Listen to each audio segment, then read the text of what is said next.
অল্টিটিউডটা বেশি, একটু তো শ্বাসকষ্ট হবে। থেমে থেমে হাঁটাচলা করলে এখানে কিন্তু শ্বাসকষ্টটা হবে না, তা নইলে মাথা ঘুরে যাওয়ার চান্সটা কিন্তু অনেক বেশি থাকে।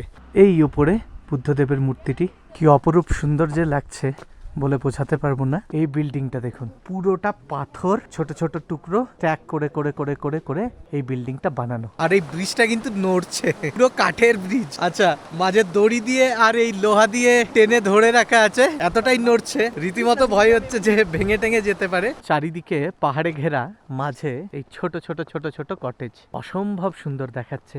মানে এই চত্বরে এসে রাত্রিবেলায় থাকতে কিন্তু দারুণ লাগবে। একটা পুরো চারিদিকে পাহাড়ে ঘেরা আর তার মাঝখানে এইরকম একটা জায়গা, মাইন্ড ব্লোয়িং।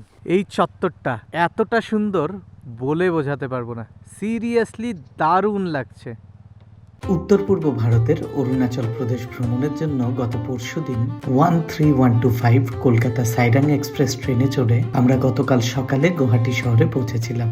এরপর সারাদিন কামাখ্যা মন্দির, উমানন্দ মন্দির আর গুয়াহাটির বিখ্যাত ফ্যান্সি বাজারে কিছু কেনাকাটা করে গুয়াহাটি আইএসবিটি বাস স্ট্যান্ড থেকে নাইট সার্ভিস বাসে চড়ে আজ সকালে অরুণাচলের দিরাং শহরে পৌঁছেছি। এখানে প্রচুর হোমস্টে আছে, তাই আমাদের থাকার বন্দোবস্ত করতে খুব একটা অসুবিধা হয়নি। আমাদের এই হোমস্টে থেকে আশেপাশের দারুণ ভিউ পাওয়া যায়। এখানে 1000 টাকায় 2 জন থাকা যায় এমন রুম থাকলেও 3 জন শোয়া যাবে এমন বেডের খালি রুম না থাকায় আমরা এই হোমস্টে ডরমিটরি রুমে থাকার সিদ্ধান্ত নিয়েছি। এখন আমাদের বেশ খিদে পেয়েছে, তাই সবার আগে কিছু খেতে হবে। আমাদের হোমস্টের পাশেই আছে এসএসবি আর্মি ক্যাফে, সেখানে খুব সস্তায় খাবার পাওয়া যায়, তাই আমরা কিছু শুকনো খাবার ও ফল খেয়ে চলে এলাম এই আর্মি ক্যাম্পের ক্যাফেতে। তো এই যে দেখতেই পাচ্ছেন সামনে এসএসবি ক্যাফেটেরিয়া, আমরা এটাতে ঢুকে যাব। সকালবেলায় 9টা থেকে 12টা অবধি খোলা থাকে আর দুপুর 3টের থেকে সন্ধ্যে 6টা অবধি। যাই ভেতরে ঢুকে যাই। ঢুকেই এখানে আছে আই লাভ দিরাং এর একটা, এই যে দেখুন এই সামনেটাই রয়েছে ক্যাফেটেরিয়াটা। এগিয়ে যাচ্ছি ক্যাফেটেরিয়ার দিকে। এখানে ভেতরে ঢুকে গেলাম। ভেতরে ঢোকার পরেই দেখছি, দেখুন বিভিন্ন ধরনের লাড্ডু, কেক, পেস্ট্রিজ, আর এখানে রসগোল্লাও দেখছি, শুকনো রসগোল্লা, এটাও বিক্রি হচ্ছে। ঘড়িতে সময় 11:15। আমরা অর্ডার দিয়েছি সিঙ্গারা, এই যে দেখতেই পাচ্ছেন, 2টো করে সিঙ্গারা, 10 টাকা করে দাম, সাথে আদা আর রসুনের চাটনি। তো ফটাফট আমরা এটা খেয়ে নিই, তারপর আমরা বেরিয়ে যাব বাইরের দিকে। দেখি কোনো একটা গাড়ি ধরে, তারপর যেতে হবে আমাদেরকে সাংতি ভ্যালি, মান্ডালা টপ, এর মাঝে যত সাইট সিন গুলো রয়েছে সেগুলোও কভার করব। গতকাল রাতে আমরা যে বাসে ছিলাম সেই বাসেই আরো 2 জন আছেন যারা এসেছিলেন, এক ইনি আর সেকেন্ড উনি। ওনাদের দুজনের সাথে কাল বাসে আমাদের পরিচয় হয়েছিল। ওনারা বললেন যে তোমরা শেয়ারিং এ যেতে ইন্টারেস্টেড কি? আমরা বললাম যে হ্যাঁ, আমরাও শেয়ারিং এ যেতে ইন্টারেস্টেড। তো বললো তাহলে তোমাদের কি কি প্ল্যান আছে? আমরা আমাদের প্ল্যান শেয়ার করলাম, ওনারা ওনাদের প্ল্যান শেয়ার করলেন। তারপর ফাইনালি যেটা এগ্রিমেন্ট হলো সেটা যে আমরা পুরো দিরাং একসাথে ঘুরবো, তাওয়াংটা একসাথে ঘুরবো, তারপর আমরা তাওয়াং থেকে আবার ব্যাক চলে যাব আর ওনারা তাওয়াংয়ে স্টে করে যাবেন। আমরা দাঁড়িয়ে আছি এখানে দিরাং মার্কেটে, দ্য মান্ডালা হোটেলের সামনে। গাড়িটা আসুক, তারপর এখান থেকেই আমরা গাড়িতে চেপে বেরিয়ে যাব সাইট সিনের জন্য। আমাদের নিয়ে যাবে প্রথম মান্ডালা টপ, মান্ডালা টপের পর আমাদের নিয়ে আসবে দিরাং জং, তারপর ওখান থেকে বেরিয়ে আমাদের নিয়ে যাবে সাংতি ভ্যালি, সেখান থেকে তারপর আমাদের এই এসএসবির সামনে ড্রপ করে দেবে। আমরা এই মার্কেটে চলে এসেছি, এখানে দিরাং মার্কেটে। এখানেই বললো গাড়িটা চলে আসবে। ভাইয়া आपका नाम बता दीजिए। मेरा जिग्मे। जिग्मे। और आपका मोबाइल नंबर बता दीजिए। 8974832548। তো এই দাদাই আমাদের নিয়ে যাচ্ছেন ওনার আর্টিগাতে। দিরাং মার্কেটে সাইট সিন ভ্রমণ করার জন্য গাড়ি রিজার্ভ পাওয়া গেলেও শেয়ারিং এ গাড়ি পাওয়া যায় না, তাই গাড়ি রিজার্ভ করা ছাড়া কোনো উপায় নেই। যারা অল্প বাজেটে দিরাং সাইট সিন ভ্রমণ করতে চাইবেন তাদের দলে হয় সদস্য সংখ্যা বেশি থাকতে হবে, নয়তোবা আমাদের মতো শেয়ারিং এ ভ্রমণ করতে চায় এমন টুরিস্টদের সাথে মিলে গাড়ি রিজার্ভ করতে হবে। আজ আমাদের সাইট সিনের 4000 টাকা গাড়ি ভাড়া মোট 5 জনের মধ্যে সমান ভাগে ভাগ হয়ে জন প্রতি মাত্র 800 টাকা করে পড়বে। তবে যদি আমরা শেয়ারিং পার্টনার না পেতাম তবে এই খরচ দাঁড়াতো জন প্রতি প্রায় 1300 টাকারও বেশি। যাই হোক, আমাদের গাড়ি এখন এগিয়ে চলেছে আমাদের প্রথম গন্তব্য মান্ডালা টপের দিকে। দাদার সাথে অনেকক্ষণ ধরেই কথা বলছি আর আশেপাশের সমস্ত কিছু দেখতে দেখতে যাচ্ছি, বেশ ভালোই লাগছে।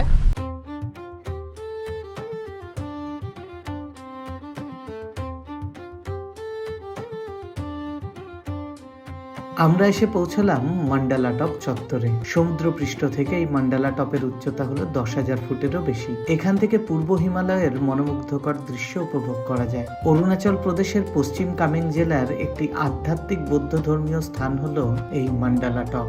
1983 সাল নাগাদ এখানে একটি 22 ফুট উঁচু তামার বুদ্ধ মূর্তি তৈরির কাজ শুরু হয়। এই বুদ্ধ মূর্তি হলো শান্তি, সচেতনতা ও জ্ঞানের প্রতীক। এই চত্বরে 108টি স্তূপারও দেখা মেলে। এখানকার প্রতিটি স্তূপা স্থানীয় পরিবারগুলো তাদের বিশ্বাস ও ভক্তি থেকে নির্মাণ করিয়েছে। আশেপাশের চত্বরে তাকালে প্রচুর রডোডেনড্রন ফুল আর পাইন ও দেওদার গাছ দেখা যায়, যা এই জায়গার সৌন্দর্য আরো বাড়িয়ে তোলে। এই যে মান্ডালা টপ জায়গাটা, অল্টিটিউডটা একটু বেশি, তাই অক্সিজেনের একটু তো অভাব রয়েছে। সেটা কিন্তু আপনি এখানে হাঁটতে থাকলেই বুঝতে পারবেন। আপনার শ্বাস নিতে একটু অসুবিধা হবে, স্পেশালি যখন আপনি কন্টিনিউ কথা বলতে থাকবেন সেই সময়। আমি এই যে ভ্লগিং করার জন্য যে কথা বলছি, আমার কিন্তু একটু অসুবিধা হচ্ছে। এখানে একটা ক্যাফে আছে, মান্ডালা ক্যাফে, এটাতেই ঢুকছি একটু। এই ক্যাফেটার ভেতরে এই যে বুখারি লাগানো আছে গরম হওয়ার জন্য, আর এখানকার যে লোকাল যে কুকুরগুলো রয়েছে স্থানীয়, তাদের দেখুন গায়ে প্রচুর লোম। ভাইয়া यहाँ पे रात को रुकने के लिए कोई जगह है यहाँ पे? ये होम स्टे है। अच्छा, ये जो सामने जो रूम है, अच्छा भैया यहाँ पे ये जो होम स्टे है ये आपका है? अच्छा, यहाँ पे नाइट स्टे के लिए कितना चार्ज पड़ता है? 2500 पर रूम। एक रूम में कितने लोग रह सकते हैं? कितने बेड? 3। ওকে, এই মান্ডালা টপের আশেপাশের দৃশ্যগুলো দেখুন। এই যে নিচের রাস্তাটা দেখছেন, এটা দিয়েই আমরা উপরে উঠে এসেছিলাম। আর রাস্তার পাশের এই গাছগুলো দেখুন, দেখে মনে হচ্ছে অন্য কোনো একটা প্ল্যানেটে চলে এসেছি। সত্যি বলতে গেলে কি, নিস্তব্ধতা কি সেটা কিন্তু আপনাকে বুঝতে হলে পাহাড়েই আসতে হবে। এই যে বুদ্ধ মূর্তিটি রয়েছে, সেটাই যে যাওয়ার রাস্তাটা, সেটা কিন্তু একদম এই নিচু দিয়ে। দেখুন রাস্তাটা কিন্তু খারাপ, খুব সাবধানে এই রাস্তা দিয়ে এগিয়ে যেতে হবে, কারণ পা পিছলে গেলে অনেকটা পড়ে যাওয়ার চান্স থাকবে। খুব সরু রাস্তা, খুব সাবধানে নেমে যেতে হবে। আর এই রাস্তা দিয়ে যখন নেমে যাবেন, তখন এই নিচে তাকালে দেখতে পাবেন প্রচুর বাড়িঘর রয়েছে এখানে। খুব সম্ভবত কোনো ক্যাম্পই হবে, আবার গ্রামও হতে পারে। এই যে গেটটা দেখছেন, এটা দিয়েই এই চত্বরে ঢুকতে হবে আমাদেরকে। উঠে যাচ্ছি ওপর দিকে। ঢোকার পরেই দেখুন এই উপরে বুদ্ধদেবের মূর্তিটি, কি অপরূপ সুন্দর যে লাগছে বলে বোঝাতে পারবো না। অনেকটা ঠিক সিকিমের রাবাংলাতে যেমন ফিল, এখানেও ঠিক তেমনি। এই চত্বরে 108টা টোটাল চোরটেন আছে। এবার চোরটেন কি জিনিস সেটা দেখাই আগে। তো এই যে দেখুন, এটা হচ্ছে একটা চোরটেন। প্রত্যেকটা চোরটেনের গায়ে যে স্পন্সর করেছেন চোরটেন গুলো, সেগুলো লেখা রয়েছে। এই চোরটেনটা, এইদিকে একটা, এইদিকে একটা, এইভাবে পুরো চত্বরে মোট 108টা চোরটেন রয়েছে। তো আমরা এবার এই চোরটেনগুলোর একটা প্রদক্ষিণ করব। আর অল্টিটিউডটা বেশি, তো একটু তো শ্বাসকষ্ট হবে যখন এই পুরোটা চক্কর লাগাবো। থেমে থেমে হাঁটাচলা করলে এখানে কিন্তু শ্বাসকষ্টটা হবে না, তা নইলে মাথা ঘুরে যাওয়ার চান্সটা কিন্তু অনেক বেশি থাকে অলওয়েজই। কারণ অক্সিজেনটা যখন কম হবে, তখন ডিজিনেস আসা, মাথা ঘোরা বা ঘুরে পড়েই যাওয়া, অজ্ঞান হয়ে যাওয়া, এই ধরনের প্রবলেম কিন্তু অনেকের হয়। তো যাই হোক, আমরা চলে এসেছি মোটামুটি বৌদ্ধ মূর্তির পেছন দিকটাতে। তো তার মানে 50% কমপ্লিট হয়ে গেছে। মান্ডালা টপ অনেকটা হাইটে, তাই এখান থেকে আশেপাশের যে দৃশ্যটা সেটা কিন্তু খুব সুন্দর লাগে। তো আপনি যদি প্রকৃতি প্রেমিক হন, তাহলে কিন্তু এই জায়গাটা আপনার বেশ ভালো লাগবে। তবে যদি আপনি প্রকৃতি প্রেমিক না হন, এটা সত্যি কথাই যে পাহাড়ে ঘুরতে বেরোলে আপনাকে কিন্তু প্রকৃতি প্রেমিক হতে হবে, তা নইলে কিন্তু আপনি খুব একটা মজা করতে পারবেন না। মোটামুটি এই চত্বরের বেশ কিছু ফুটেজ নেওয়া হয়ে গেছে, ঘোরাঘুরিও করা হয়েছে। অপরূপ সুন্দর এই চত্বরটা। আপনারা দিরাং এলে অবশ্যই এই চত্বরটা ঘোরার প্ল্যান করুন। বাজেটে এই চত্বরটা ঘোরার খুব একটা রাস্তা নেই, সেই ক্ষেত্রে আপনাকে কিন্তু একটু বাজেটটা খরচা করতেই হবে। চেষ্টা করুন শেয়ারিং বেসিসে কাউকে খুঁজে বার করার। মান্ডালা টপ দেখার পর এবার আমরা এগিয়ে যাচ্ছি আমাদের পরবর্তী গন্তব্য দিরাং জং এর দিকে। স্থানীয় ভাষায় জং কথার অর্থ হলো দুর্গ। অনুমান করা হয় অষ্টাদশ শতকে দিরাংয়ের মনপা জনজাতির লোকেরা নিজেদেরকে প্রতিবেশী আক্রমণকারীদের থেকে রক্ষা করার জন্য এই দুর্গটি তৈরি করেছিলেন। যেহেতু এই দিরাং জং একটি উঁচু পাহাড়ের উপর অবস্থিত, তাই এই জং থেকে আশেপাশের সমস্ত দিকে খুব সহজে নজরদারি করা সম্ভব হতো। শোনা যায় বিশ্বযুদ্ধের সময় এই দুর্গটি আশ্রয় কেন্দ্র হিসেবে আর ভিয়েতনাম যুদ্ধের সময় কারাগার হিসেবেও ব্যবহৃত হয়েছিল। এই দুর্গটিকে পাথরের উপর পাথর সাজিয়ে এমন ভাবে তৈরি করা হয়েছিল যেন প্রচন্ড শীতেও এখানে বসবাস করা যায়। এই দিরাং জং আজ দুর্গ হিসেবে ব্যবহার না হলেও এই চত্বরের বহু ঘরে মনপা জনজাতির লোকেরা আজও বসবাস করছে, আর সময়ের সাথে সাথে তারা এই চত্বরে আরো নতুন নতুন ঘরবাড়ি তৈরি করেছে। ঘড়িতে সময় 3:28 দুপুর। আমরা চলে এসেছি দিরাং জং এর সামনে। এখান থেকে এবার এই যে গলিটা ঢুকছে, এই গলিটা দিয়ে আমরা চলে যাব জং এর দিকে। ওই যে দেখুন ওপরে। একটা সময় যখন এখানে পুলিশ স্টেশন ছিল না বা অন্যান্য যে আইন কানুন ব্যবস্থা এতটা উন্নত ছিল না, সেই সময় তিব্বত থেকে শাসক দল এসে এখানে এই জং এ থাকতেন এবং এখান থেকেই এই যে অরুণাচলের এই অঞ্চলের ট্যাক্স কালেক্ট করতেন। আর এছাড়া কেউ যদি কোনো ক্রিমিনাল অ্যাক্টিভিটি করতো, সেই ক্ষেত্রে এখানেই কিন্তু শাস্তি দেওয়া হতো। এই যে দেখুন, একটা মনে হচ্ছে আমরা কোনো ফোর্টে ঢুকছি পুরোনো দিনের। মনে কি হচ্ছে সত্যি এটা একটা फोर्ट। दीदी यहाँ पे लोग रहते हैं अभी? पूरा विलेज बना हुआ है इसमें? ओके। এই দেখুন পুরো পাথর স্ট্যাক স্ট্যাক করে করে করে করে করে এটা বানানো। ইনফ্যাক্ট এই যে ঘরটা, এটাও দেখুন ঠিক তাই। জেনারেলি প্রার্থনা বিলগুলো ঘোরালে একটা আওয়াজ হয়, কিন্তু সেটা হচ্ছে না এখানে, তার মানে সেই ঘন্টাগুলো লাগানো নেই। আর এটা হচ্ছে এখানকার গেট।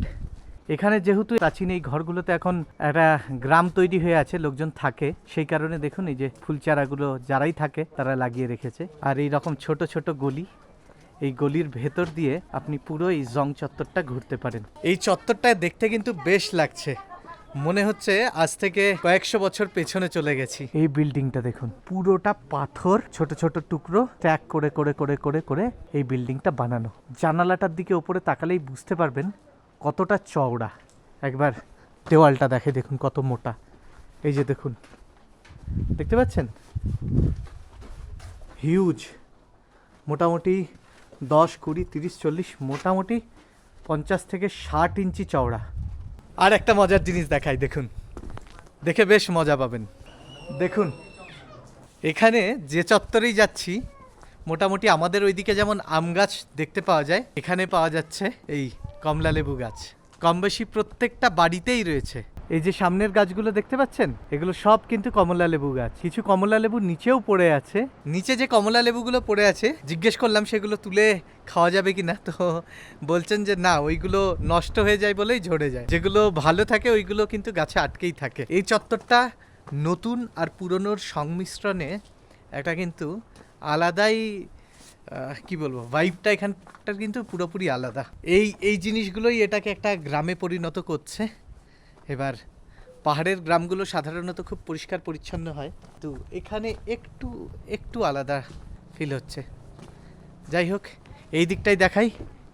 এই জংয়ে একটা এই যে মন্দির টাইপের রয়েছে, মানে বৌদ্ধ মন্দির টাইপের রয়েছে। কি এক্স্যাক্টলি সেটা তো বলতে পারছি না।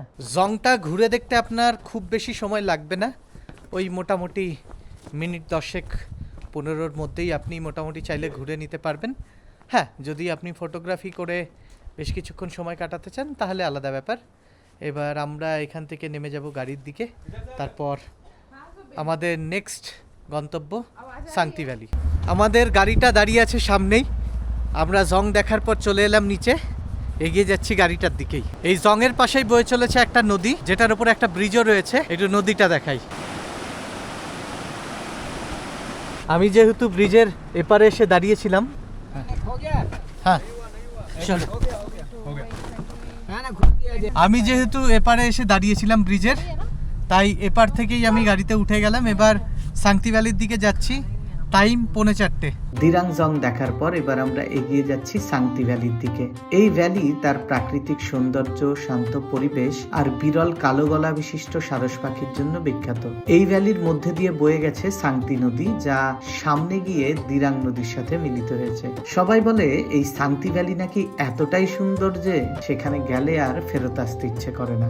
ফাইনালি আমরা চলে এসেছি মান্ডালা টপ থেকে দিরাং জং হয়ে তারপর এই সাংতি ভ্যালিতে।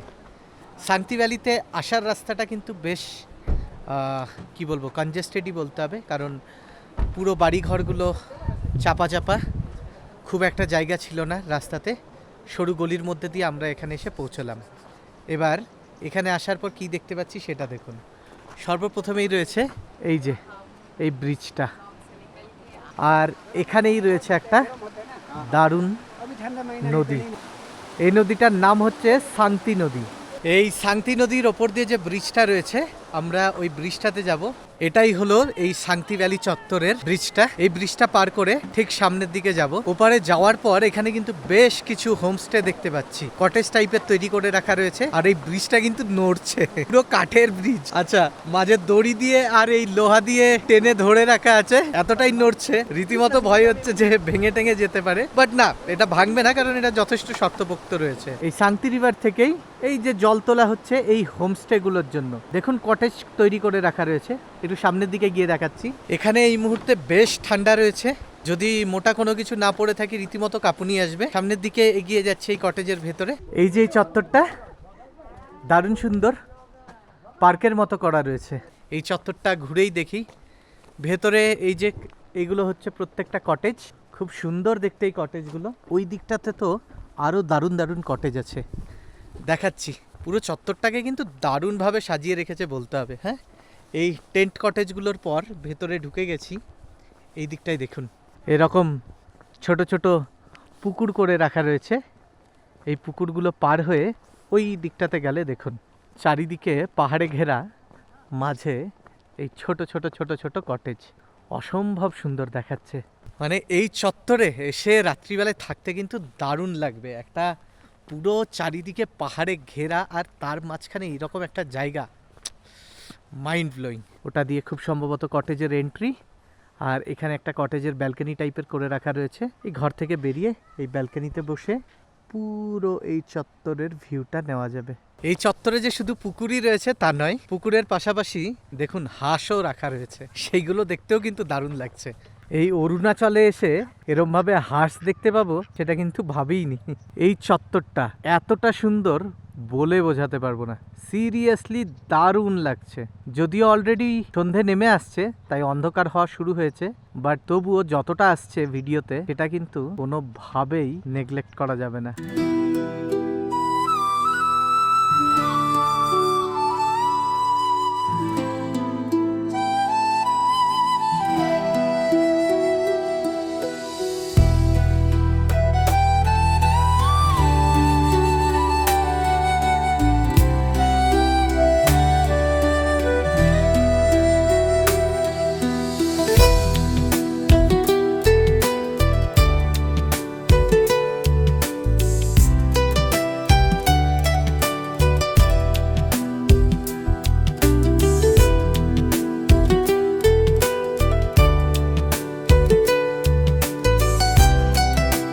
এই কটেজগুলো ছাড়াও দেখিয়েছি যে এখানে কিছু টেন্ট কটেজ রয়েছে, সেটাও দিকেও যাচ্ছি। দেখুন সামনের যেগুলো দেখছেন এগুলো হচ্ছে টেন্ট কটেজ। আর এই টেন্ট কটেজের পর এগিয়ে যাচ্ছি আরেকটু সামনে, এই দিকেও আরো বেশ কিছু কটেজ রয়েছে। এগুলো উডেন কটেজ, একটা আলাদাই লুক আছে বলতে হবে ওভারঅল। সাংতি নদীর তীরে এই কটেজগুলো কিন্তু অসম্ভব সুন্দর, এক কথায় এটা স্বীকার করতেই হবে। আর এখানে এত সুন্দর লাগছে পরিবেশটা, মানে ভাষায় ব্যক্ত করতে পারবো না। নদীর ধারে এরকম একটা জায়গা, সিরিয়াসলি যারা বসে একটু সময় কাটাতে চান নদীর ধারে, তারা এই রকম চেয়ার টেবিল রয়েছে সেগুলোতে বসে সময় কাটাতে পারেন। যারা নদীর জলে নামতে চান তারা এই যে সিঁড়িগুলো করে রাখা রয়েছে এগুলো দিয়ে সামনে নেমে যেতে পারেন। যাই হোক, আমরা নামছি না। মোদ্দা কথা হলো এই জায়গাটা এতটাই সুন্দর, আপনি এখানে এলে আপনার মন কাড়বেই কাড়বে, এই নিয়ে তো কোনো সন্দেহ নেই। এবার যেটা ব্যাপার, এই যে প্রপার্টিটা রয়েছে এখানে চার্জেস কত আছে সেটা জেনে নিতে হবে। আমরা যাই, গিয়ে জিজ্ঞেস করি এই টেন্ট হাউসগুলোর কত, আর ওইদিকে যে সিঙ্গেল কটেজগুলো রয়েছে সেগুলোর কত পার নাইট চার্জ আছে। এক কথায় এই জায়গাটা যে সুন্দর, আর এখানে যেভাবে সাজানো রয়েছে এটা, সেটাতে আরও বেশি সুন্দর লাগছে, এটা নিয়ে তো কোনো সন্দেহই নেই। তো রেটটা যে একটু হাই হবে এটা নিয়েও কিন্তু কোনো সন্দেহ নেই। সামনের যে কটেজগুলো রয়েছে এই কটেজগুলো হচ্ছে 4,500 টাকা পার নাইট। টেন্টগুলো যেগুলো রয়েছে এগুলো 3,000। আপনি যদি এখানে থাকার পরিকল্পনা করেন সেই ক্ষেত্রে আপনাকে এখানে এসে নেগোশিয়েট করে নিতে হবে।